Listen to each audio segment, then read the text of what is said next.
শীতকাল মানে হচ্ছে অনুষ্ঠান। অনুষ্ঠানের মধ্যে নানান রকম অকেশন তো আমাদের বাঙালিদের লেগেই আছে। তার মধ্যে ছিল আজকে অনুষ্ঠান জন্মদিন বা ছোট্ট পুচকুর আমাদের পাড়ায় জন্মদিন ছিল। সেখানে গিয়েছিলাম, সেখানে মেরে সুন্দর সুন্দর করে পোজ দিয়ে দিয়ে ছবি তুলছি আর তোমাদের সাথে চারিদিকে ডেকোরেশনটা শেয়ার করছি। আর ওর যে মায়ের কোলে বসে আছে পুচকু। তারপর আর কি মনোরঞ্জন করার জন্য এখানে ছিল হচ্ছে জাদু। জাদু মানে তোমাদের হচ্ছে ছোটবেলায় সে আমাদের মানে কল্পনার জগতে চলে যাওয়া সেই জাদুকররা নানান ধরনের ভেলকি দেখাচ্ছে, আসলে সব চোখের ভেল, কিছুই না।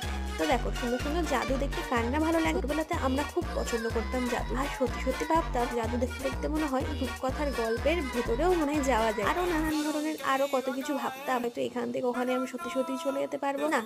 যত বড় হচ্ছি তত বুঝতে পারছি এসব কিছুই নয়, এসব হচ্ছে চোখের খেলা। চোখের সামনেই তোমাদেরকে কি করে যে বোকা বানিয়ে দেবে জাদুঘররা একবারও বুঝতে পারবে না। আর এবার দেখো না, এবার যেটা দেখাচ্ছে সেটা অন্যরকম। সত্যি কথা আমি একটু অবাক হয়েছিলাম, ওরে বা এখানে এই পায়রাটা চলে আসে, দেখো।